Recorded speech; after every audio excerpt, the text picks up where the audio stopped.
de la relación laboral. Como ya lo había adelantado en este primer módulo, vamos a hablar de las relaciones individuales de trabajo, que es la relación que es la relación existente entre un trabajador de manera individual y un empleador. Esta relación de naturaleza jurídica, de naturaleza asimétrica, que está protegida bajo el marco del derecho del trabajo y que es fruto de la celebración de un contrato de trabajo, y como no podía ser de otra manera, para introducirnos a un curso de derecho laboral tenemos que iniciar hablando sobre la definición del contrato de trabajo establecida en nuestro marco normativo, ya que la definición de contrato de trabajo nos presenta una serie de elementos característicos que nos permitirán identificar a la relación laboral de cualquier otra relación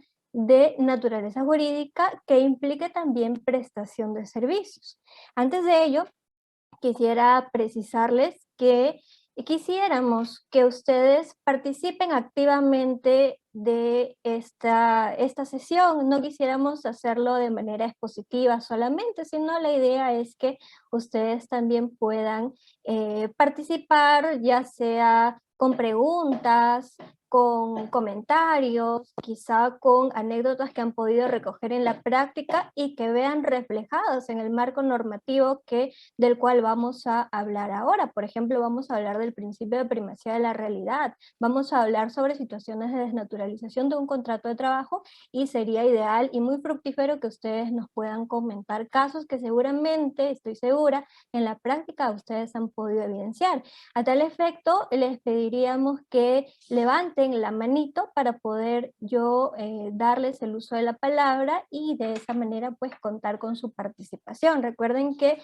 si bien es cierto, solamente hay una evaluación de salida, vamos a tomar en cuenta también las participaciones a efecto de quizá incrementar por ahí la nota que pudieran sacar en su evaluación de salida, ¿no? Entonces, dicho esto, vamos a iniciar con la definición del contrato de trabajo. Quizá muchos de ustedes ya han escuchado sobre esto. El contrato de trabajo, como todo contrato, es un acuerdo de voluntades, lo que significa que es un acuerdo entre dos sujetos que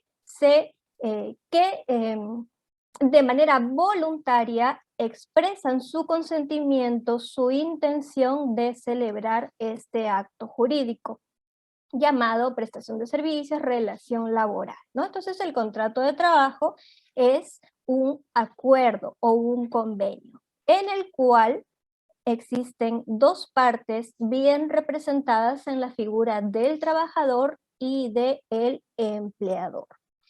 Pero este contrato tiene características muy específicas.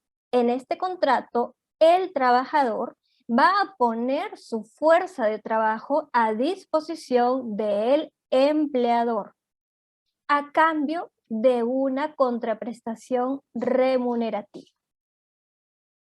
Esta definición doctrinaria de contrato de trabajo nos permite identificar una serie de elementos que van a ser determinantes para poder identificar a una relación laboral producto de un contrato de trabajo.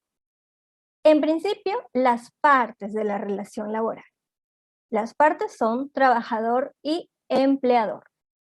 El empleador puede ser una persona natural o puede ser una persona jurídica, pero la figura del trabajador solamente puede ser representada por una persona natural. Es por eso que hablamos de una prestación personal de servicios. La figura del trabajador solamente puede ser representada por una persona natural. Luego hablábamos de la puesta a disposición de la fuerza de trabajo. Esto significa que el compromiso que asume el trabajador precisamente es desarrollar una actividad por cuenta ajena, es decir, realizar una actividad para un sujeto distinto de sí mismo, que sería en este caso el empleador. a cambio de una remuneración. Decíamos, esto quiere decir que existe un elemento adicional que es el remunerativo. Quiere decir que la actividad laboral inmersa en el contrato de trabajo no es una actividad gratuita, no es una actividad de trabajo voluntario, sino es una actividad que busca una contraprestación remunerativa. Nuestra legislación laboral no establece de manera exacta una definición de lo que es un contrato de trabajo, sino que solamente nos ofrece una suerte de enunciado que establece una presunción, una presunción sobre la cual vamos a poder identificar los elementos diferenciadores para un contrato de trabajo o una relación laboral. Este marco normativo lo encontramos en el artículo 4 de la Ley de Productividad y Competitividad Laboral. Esta norma, recordemos, ha sido aprobada mediante el Decreto Supremo 003/97-TR y es conocido como el Decreto Legislativo 728.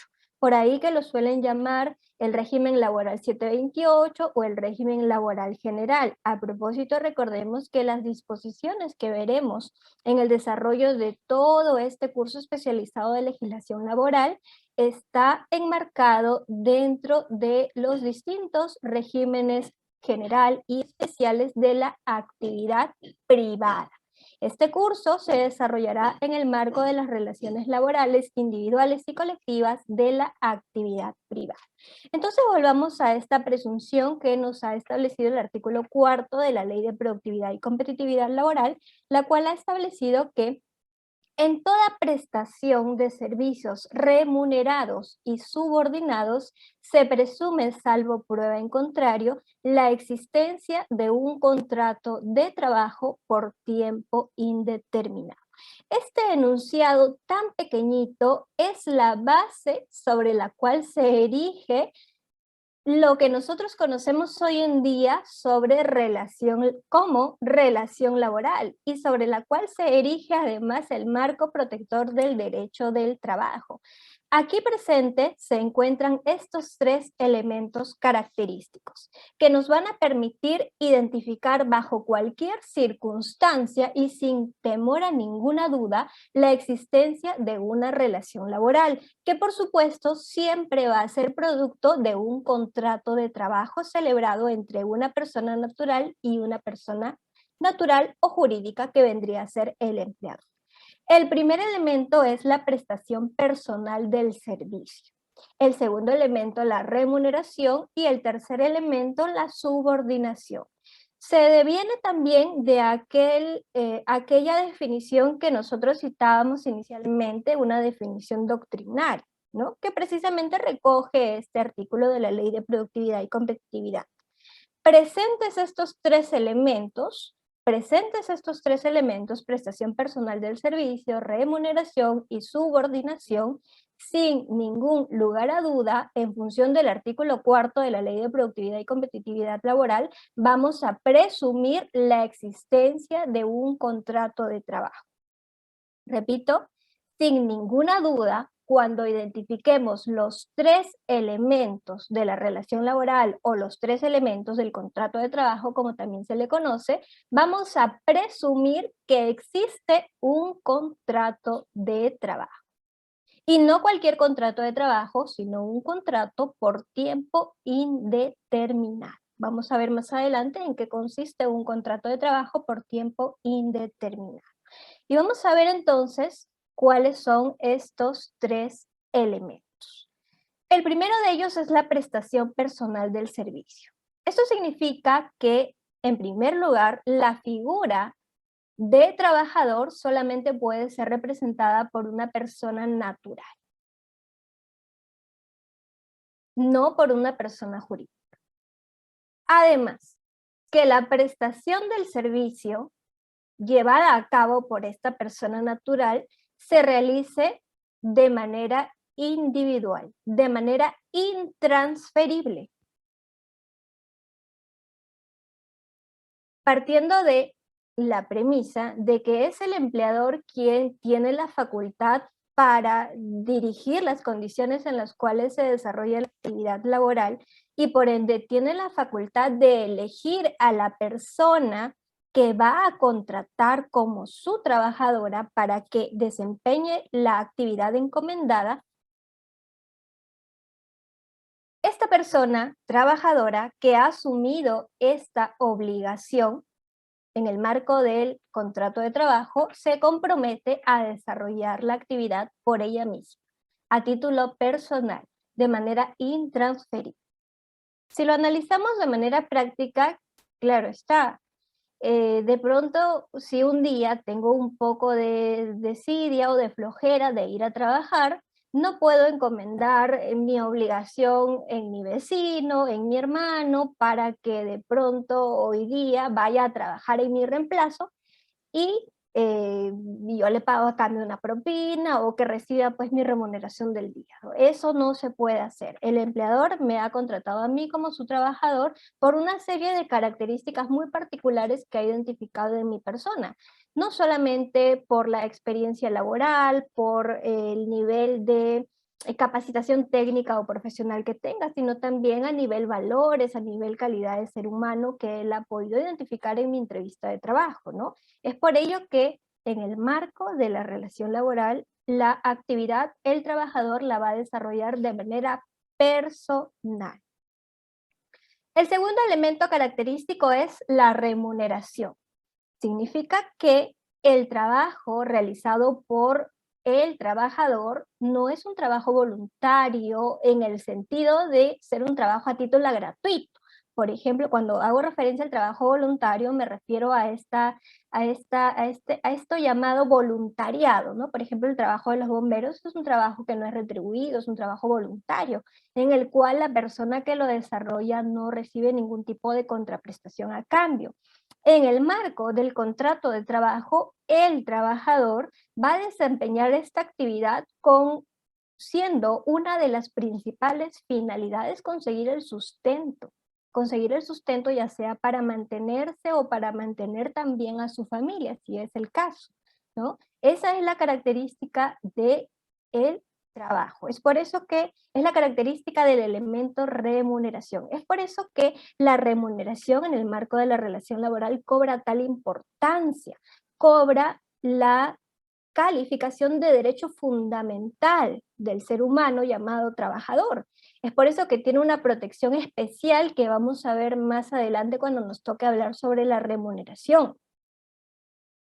Es por eso que la remuneración está protegida por el marco constitucional, por el marco internacional inclusive, porque la remuneración sirve de sustento para la vida del trabajador.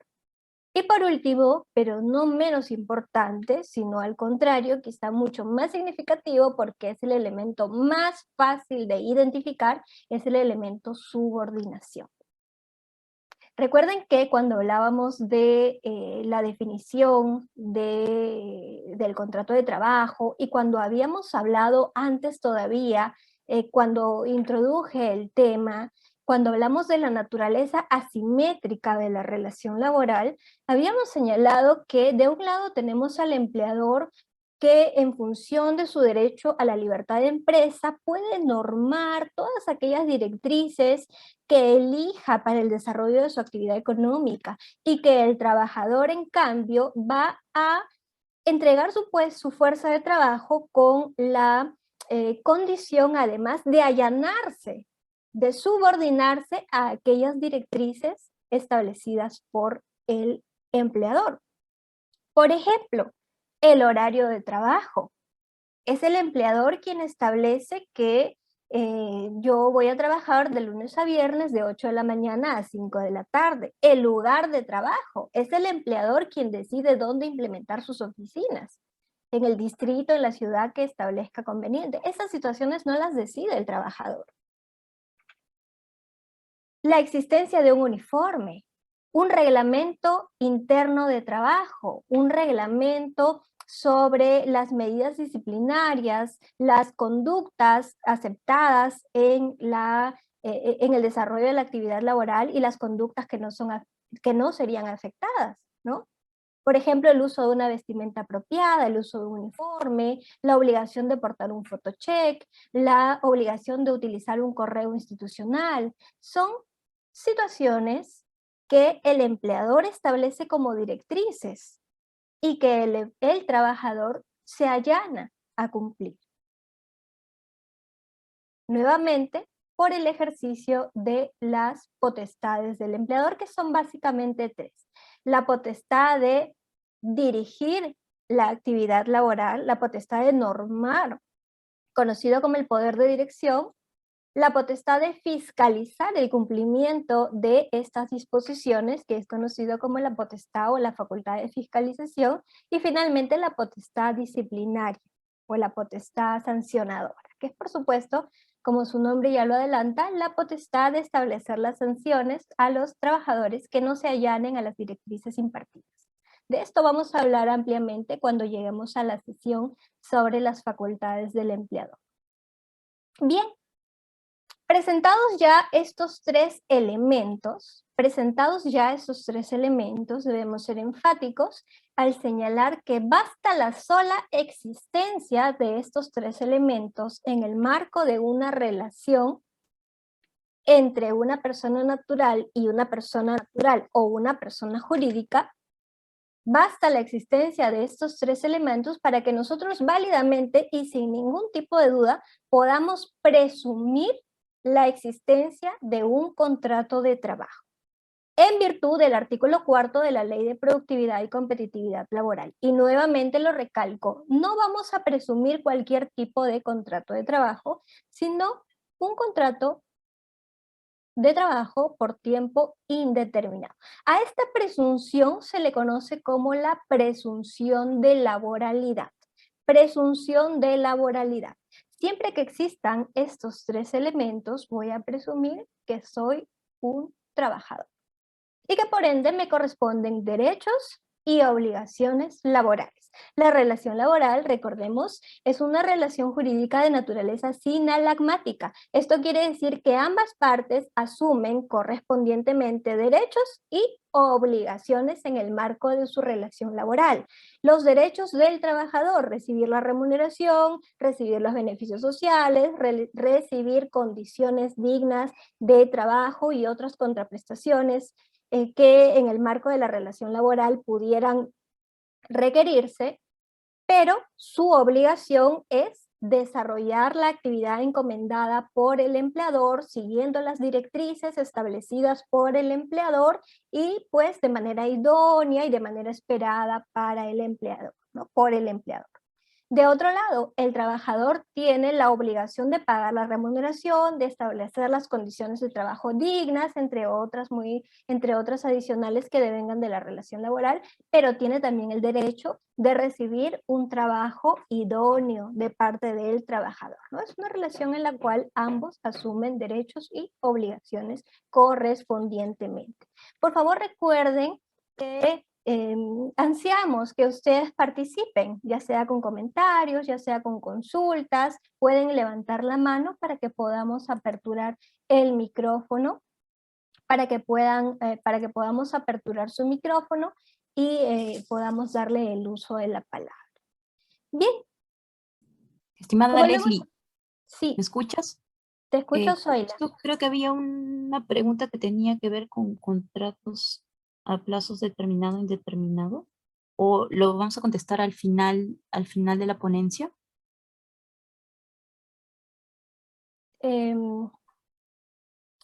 Todavía no he podido revisar el chat, me va a ser un poquito complicado revisar el chat porque son muchísimas personas las que van a escribir, por eso lo ideal, si está en sus posibilidades, es que puedan levantar la manito y hagan la pregunta, de preferencia de acuerdo a cómo vayamos desarrollando el tema. Un poquito más adelante de la introducción vamos a hablar ya sobre los contratos temporales, sobre los contratos sujetos a modalidad, y yo creo que ahí sería el momento idóneo para que puedan levantar la mano y puedan pues hacer la pregunta, ¿no? Y de igual modo voy a tratar de revisar el chat un poquito más adelante, terminando esta primera parte, voy a revisar el chat para poder ir respondiendo las preguntas. Bien. Bien, hablábamos entonces sobre la presunción de laboralidad prevista en el artículo 4 de la Ley de Productividad y Competitividad Laboral, donde debemos presumir la existencia de un contrato de trabajo por tiempo indeterminado siempre que existan o coexistan los elementos de la relación laboral. Sin temor a duda, decía yo, ¿no? Sin temor a duda. Ahora, podría pasar que en la práctica, y seguramente ustedes han podido encontrar situaciones como esta, que el empleador eh, haya manifestado a la persona que trabaja para él que no va a celebrar un contrato de trabajo o que no lo va a poner en planilla por X razones, que simplemente va a efectuar un pago. Por ejemplo, las personas que emiten recibo por honorario, ¿no? Que lo vamos a ver. Puede ser que se haya acordado algún tipo de contrato en el cual se haya eh, establecido el compromiso de una persona de prestar determinados servicios a cambio de una contraprestación. Sin más, nunca se habló de un contrato de trabajo. Inclusive, el empleador señaló que aquí no habrá contrato de trabajo porque no está en sus posibilidades contratar a una persona como trabajador, ¿no? Le da la opción de emitir recibo por honorario, le da la opción simplemente de prestar servicios bajo esta condición. Entonces aquí la persona que está desarrollando esta actividad, evidentemente por necesidad, suele preguntar, ¿en qué condición me encuentro? ¿No? Si yo no tengo un contrato de trabajo, si yo no estoy en planilla, sin embargo, desarrollo la actividad para una persona natural o jurídica, de manera subordinada, cumplo con un horario de trabajo, soy sancionado cuando no me alineo a las directrices de la empresa, también me ciño a un reglamento interno de trabajo, establezco las órdenes encomendadas por el empleador, recibo a cambio una remuneración y no me es posible delegar esta actividad en ningún tercero. Es decir, en la actividad que yo desarrollo están presentes los elementos de la relación laboral. ¿Qué pasa aquí? ¿Hay un contrato de trabajo? Y la respuesta seguramente ustedes ya la pueden dar. La respuesta es, debemos presumir que existe un contrato de trabajo. Efectivamente. ¿Y qué pasaría si existiera documentación que busca acreditar que no hay un contrato de trabajo, sino que hay otro tipo de contratación distinta? En situaciones como estas, lo que corresponde es aplicar el principio de primacía de la realidad. Este principio establece que cuando haya discrepancia entre los hechos que se identifican en la realidad y los documentos, debemos dar preferencia a los hechos, a la realidad. El principio de primacía de la realidad es básico porque no solamente se aplica a efecto de identificar a la relación laboral, a la desnaturalización de la relación laboral, sino también se aplica para todas aquellas situaciones en el marco de la relación laboral que de alguna manera están siendo motivo de algún acaparamiento fraudulento por parte del empleado. El principio de primacía de la realidad cobra absoluta importancia e inclusive ha sido recogido por la Corte Suprema, por el Tribunal Constitucional, por diferentes pronunciamientos judiciales a lo largo de mucho tiempo. Sigue siendo base para el descubrimiento o el entendimiento de la desnaturalización de las relaciones laborales principalmente. Por ejemplo, tenemos aquí la casación 11940 del año 2015, emitido por la Corte Suprema de Lima, en el cual nos ha señalado que, en resumidas cuentas, ¿no?, concurriendo al principio de primacía de la realidad, en donde se deja de lado el disfraz, la apariencia o cobertura que fijaron las partes, La determinación de la naturaleza jurídica de la relación se basa en los hechos acreditados por las partes. Entonces, en función del principio de primacía de la realidad, siempre que concurran los tres elementos de la relación laboral, en los hechos se presente evidencia de la concurrencia de la relación laboral, vamos a presumir válidamente la existencia de esta, devenida de un contrato de trabajo, por supuesto. Pueden existir una serie de documentos que busquen acreditar, por supuesto, fraudulentamente, que no existe una relación laboral, pero siempre que los hechos evidencien la presentación de estos elementos característicos de la relación laboral, vamos a presumir la existencia de esta. Y una de las situaciones que ejemplifican una situación fraudulenta que busca esconder a la relación laboral es la mal utilización del contrato de locación de servicios. Una situación fraudulenta que busca esconder al contrato de trabajo. ¿Ustedes qué creen que es, cuál creen que es el objetivo de esconder a la relación laboral? Por supuesto, el objetivo de esconder a la relación laboral es desconocer los derechos y las obligaciones laborales. Entonces, el contrato de locación de servicios en muchas circunstancias es utilizado para esto.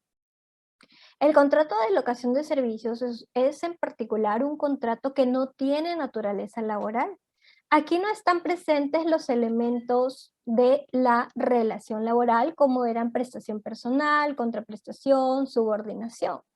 Al contrario, en el contrato de locación de servicios, ambas partes están en igualdad de condiciones para negociar cualquier tipo de situación relacionada con la actividad.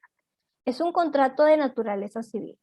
Aquí tampoco hay prestación personal de servicios. Aquí la persona que desarrolla la prestación es autónoma, es independiente y puede delegar la actividad encomendada en cualquier otro tipo, en cualquier otra persona que así lo disponga. No hay prestación personal de servicios, no está presente el elemento subordinación. Aquí quien desempeña la actividad es autónomo, es independiente, no está sujeto ni al poder directriz, ni al poder fiscalizador, ni al poder directriz. Puede pasar en la práctica que encontremos en la empresa, en el centro de trabajo, una persona que emite recibo por honorario y por ello no está recibiendo derechos laborales, ni gratificación, ni CTS, ni utilidades, ni ningún otro tipo de beneficio de naturaleza laboral, bajo el argumento del empleador de que es un locador de servicios, un tercero, un independiente. Sin embargo, si en la práctica, en los hechos, podemos identificar que este locador está desarrollando su actividad teniendo presente los elementos de la relación laboral, podemos decir válidamente que esta locación está desnaturalizada y que existe un contrato de trabajo, que es plausible, que es derecho de la persona solicitar, ya sea vía judicial o vía administrativa, el reconocimiento de su vínculo laboral y el pago de sus beneficios laborales. Dicho esto, vamos